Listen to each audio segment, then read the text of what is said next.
अस्सलामुअलैकुम वरहमतुल्लाहि वबरकातुहू। कैसे हैं मेरे मोहतरम दोस्तों और बुज़ुर्गों। उम्मीद करता हूं कि अल्लाह तबारक व तआला आपको खुश रखे। दोस्तों, आज हम बयान करेंगे कि दुआ में वो कौन से ऐसे कलिमात में हैं जिन्हें मांगने से अल्लाह तबारक व तआला उन दुआओं को सबसे ज़्यादा और बहुत जल्द कबूल फरमा लेते हैं। तो दोस्तों, उन्हीं के बारे में आज हम आपसे गुफ्तगू करेंगे। तो दोस्तों, मेरी एक गुजारिश है कि जो हमारे चैनल में नए हैं तो प्लीज़ मैं हाथ जोड़ कर रिक्वेस्ट करता हूं कि इस चैनल को सब्सक्राइब करें और बेल आइकन की घंटी को दबाएं ताकि वीडियो की नोटिफिकेशन आपको सबसे पहले मिल सके दोस्तों। और वीडियो अगर अच्छी लगे दोस्तों तो वीडियो को लाइक करें प्यारे प्यारे अपने उंगलियों से एक, और इस वीडियो को ज़्यादा से ज़्यादा दूसरे तक शेयर भी करें दोस्तों। बुजुर्गों, दोस्तों वीडियो को स्टार्ट। अल्लाह तबारक व तआला से हम जब भी दुआ मांगते हैं तो हमारी दिली मुराद यही होती है कि जो चीज़ के लिए हम दुआ मांगते हैं, जिस चीज़ के लिए भी हम दुआ मांगते हैं, तो अल्लाह तबारक व तआला से हम यही तमन्ना करते हैं, अल्लाह तबारक व तआला से हम यही उम्मीद रखते हैं कि अल्लाह तबारक व तआला हमारी दुआ को कबूल करे। तो दोस्तों, मैं आपको एक ऐसे कलिमात बताऊंगा कि अगर आप अपनी दुआओं में अगर इन कलिमात को अगर शामिल करते हैं तो दोस्तों ये अल्लाह तबारक व तआला ने अपने हबीब के ज़रिए से बहुत सारे हमें ऐसे कलिमात सिखाए हैं जो हमें मांगनी नहीं चाहिए, जो कुरान के ज़रिए, जो कुरान से साबित है, हदीस से भी साबित है। तो दोस्तों, एक इससे भी एक अलग दुआ है, कलिमा है, जो अगर नमाज के बाद या फिर ऐसी कोई ऐसी दुआ जब भी अगर हम मांगे अल्लाह तबारक व तआला से, या फिर रात में उठ करके अल्लाह तबारक व तआला से दुआ करें, तो दोस्तों अगर वो कलिमात अगर कह दे तो अल्लाह तबारक व तआला हमारे दुआ को ज़रूर कबूल फरमाएंगे दोस्तों। तो वो कलिमात क्या है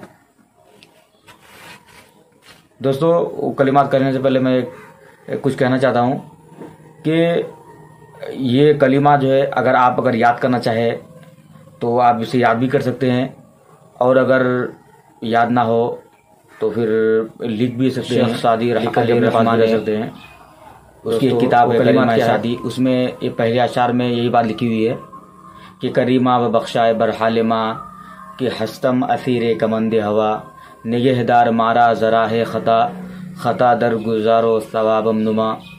दोस्तों, ये कलिमात है, लेकिन जब हम इन कलिमात को जब भी मांगें अल्लाह तबारक व तआला से, जब दुआ करें तो ये कलिमात को कहें तो कैसे कहें दोस्तों? बिल्कुल गिरिया व ज़ारे के साथ कहें। ऐसी दुआ मांगें कि करीमा बख्शा बरहालिमा कि हस्तम असीरे कमंदे हवा निगहदार मारा ज़रा है ख़ता दर गुजारो सवाबम नुमा। दोस्तों, ये कलिमात ऐसे हैं कि जिसको सुनने के बाद इंसान का दिल जो इंसान का दिल पत्थर बिल्कुल हो चुका है, वो दिल भी पत्थर होकर के मुंह बन जाएगा दोस्तों। वो पत्थर दिल भी मुंह बन जाता है ये कलिमा को सुनने के बाद दोस्तों। बहुत बेहतरीन कलिमा है। तो ये कलिमात हैं जब भी अल्लाह तबारक व तआला से हम मांगें। दोस्तों, मैं आपको बेहतरीन तरीका बताता हूँ वो कौन से औकात हैं जिसमें दुआ वक्त सबसे ज़्यादा कबूल की जाती है दोस्तों। तो पहले नंबर, आप गौर से मेरी बात को समझिए, नहीं तो आपको पूरी बात समझ में नहीं आएगी।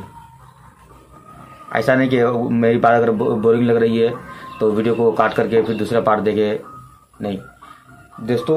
मैं आपको बहुत कीमती वक्त बताता हूँ जब हम अल्लाह तबारक व तआला से अगर दुआ मांगें, वो तो है ही है कि हर फ़र्ज़ नमाज के बाद दुआ मांगी जाती है, वो तो है।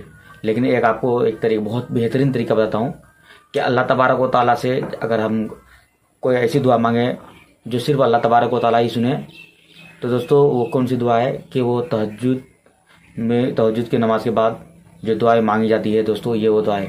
क्योंकि उस वक्त हर इंसान सोया हुआ रहता है और अल्लाह तबारक व तआला से चाहे वो बात कर सकता है दोस्तों।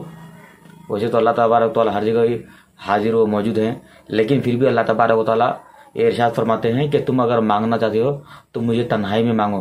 तो दोस्तों, तन्हाई में भी ये दुआ मांग सकते हैं, करीमा बख्शाए बरहालिमा कि हस्तम असीर कमंदे हवा निगहदार मारा ज़राए ख़ता दर गुजारो सबाब नुमा। दोस्तों, अगर इन कलिमात को अगर आप याद करना चाहें तो डिस्क्रिप्शन में मैं लिंक दे रखा हूँ, उससे भी आप डायरेक्ट हमसे कनेक्टेड हो सकते हैं या हमसे डायरेक्ट रब्ता कर सकते हैं दोस्तों। यहाँ नंबर दिया हुआ है, देखिए ये नंबर जो गुजर रहा है दोस्तों, ये नंबर भी दिया हुआ है, तो इससे भी डायरेक्ट आप हमसे कनेक्टेड हो सकते हैं, या फिर आप हमें कमेंट बॉक्स में आप मैसेज कीजिए दोस्तों। बहुत बेहतरीन तरीका है। और जब जुमा की नमाज़ के लिए हम जाएं तो जुमा की नमाज़ के बाद जो दुआ मांगी जाती है ये भी बहुत कीमती दुआ है दोस्तों। उस वक्त भी ये दुआ मांगी जाती है।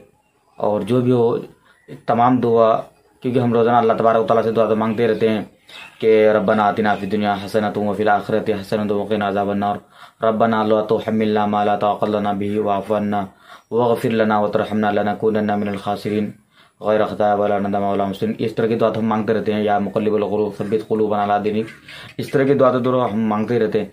लेकिन बेहतरीन तरीका यही ये दुआ मांगे, ये तो हर नमाज में दुआ मांगी जाती है, मगर ये जो दुआ है जो मैंने आपके सामने जो रखी करीमा शादी जो किताब है उसमें ये बात लिखी हुई है दोस्तों। इसमें हर वो नुक्ते, हर वो अजीब अजीब कैफियत अल्लाह तबारक व तआला के यहाँ बयान किए गए हैं इन कलिमात के अंदर। बस सिर्फ 4 लकीर की ये शेर हैं दोस्तों। इसको अगर नमाज के बाद अगर आप मांगें तो 100% जो दोस्तों अल्लाह तबारक व तआला आपकी दुआ को कबूल करेंगे दोस्तों। अगर दुनिया में कबूल नहीं हो तो दुआ में आता ही है कि दुआ मुख्य इबादत के दुआ जो है ये इबादत का मग़ज़ है, ये तो है। लेकिन बेहतरीन तरीका और सबसे बेहतरीन तरीका ये है जुमा के नमाज के बाद मांगी जाए, या फिर तन्हाई में तहज्जुद की नमाज के बाद मांगी जाए, अगर तहज्जुद के अब आदी हैं तो। और अगर आदी नहीं तो कभी भी अगर अल्लाह तबारक व तआला अगर आपको तौफीक दे तो जब भी अगर आपका दिल करे तो उठ करके ये जब भी दुआ करें तो ये दुआ ज़रूर पढ़ लिया करें दोस्तों। और मैं और आपको एक तरीका बताता हूँ दुआ करने का, एक टाइम बताता हूँ जो असर की नमाज के बाद है ना दोस्तों। असर की नमाज के बाद भी दुआ कबूल होती है, कबूलियत की घड़ी है दोस्तों।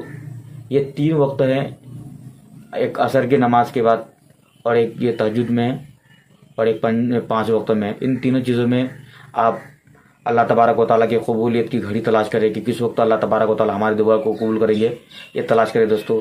बहुत आपको फ़ायदा होगा दोस्तों। मैं यह अर्ज़ करना चाहता हूँ कि जितने भी मेरी ऑडियंस देख रही है मुझे, अगर आप हमसे डायरेक्ट रब्ता कर सकें तो ये लिंक डिस्क्रिप्शन में लिंक दिया हुआ है और यह नंबर भी दिया हुआ है दोस्तों। आप डायरेक्ट भी हमसे कनेक्टेड हो सकते हैं दोस्तों। और अगर इस तरह की कोई भी बात अगर आपके सामने पेश हो तो हमसे आप रब्ता कर सकते हैं, या हम इन सवालों का जवाब अगर लेना चाहें तो हमसे ले सकते हैं दोस्तों। और अगर आप हमसे मुलाकात करना चाहें तो हमारा यहाँ पूरा लोकेशन डला हुआ है दोस्तों, डिस्क्रिप्शन में लोकेशन डला हुआ है, इससे भी आप हमें रब्ता कर सकते हैं दोस्तों। और मैं आपको एक चीज़ बताता चलूँ कि अल्लाह तबारक व तआला ने जितने सारे इस्लाम के अंदर जितने सारे क़वानीन रखे हैं, जितने सारे अहकामात बयान किए दोस्तों, एक एतबार से अगर देखा जाए तो इस्लाम जो है वो बेहतरीन मज़हब है, इस्लाम आसान मज़हब है। लेकिन बहुत सारे हमारे नौजवान ऐसे हैं जो फजर में उठते नहीं, सोए हुए रह जाते हैं, रमज़ान के मौके पर रोज़े नहीं रखते। अल्लाह तबारक व तआला ने अगर दौलत दी तो हज नहीं करते, ज़कात नहीं निकालते। फिर भी ये तो माल किसी को देना, ये तो फिर बहुत अपने आप पर ऐसा लगता है कि अपने आप को सजा देना दोस्तों। क्योंकि माल जो है ये महबूब चीज़ है, जब अपने पास से चली जाती है माल दौलत तो बहुत दुख वाली बात है कि हमसे माल दौलत छीन गया या फिर किसी ने लूट लिया, तो बहुत अफसोस की बात है। लेकिन अल्लाह तबारक व तआला क्या कुरान मजीद में इरशाद फरमाते हैं कि जो भी मुसलमान अल्लाह के रास्ते में खर्च करेगा अपने माल और दौलत को, तो अल्लाह तबारक व तआला उसके माल को बढ़ाएंगे। अल्लाह ताला सदका को बढ़ाते हैं, और सूद को, रियाकारी को और जो दिखलावे के लिए माल दिया जाता है अल्लाह तबारक व तआला उनको नुकसान में डालते हैं। जो रिश्वत लेते हैं और देते हैं अल्लाह तबारक व तआला उनको भी गारत करे। क्यों कि रिश्वत जो है ये इस्लाम के अंदर बिल्कुल हराम चीज़ है, और सूद जो है ये भी इस्लाम के अंदर बहुत घटिया किस्म की चीज़ है दोस्तों। तो इससे जितना भी हो सके इससे परहेज। मैं आपको बताता हूँ हम लोग भी बहुत दोस्तों बहुत माजूर हैं।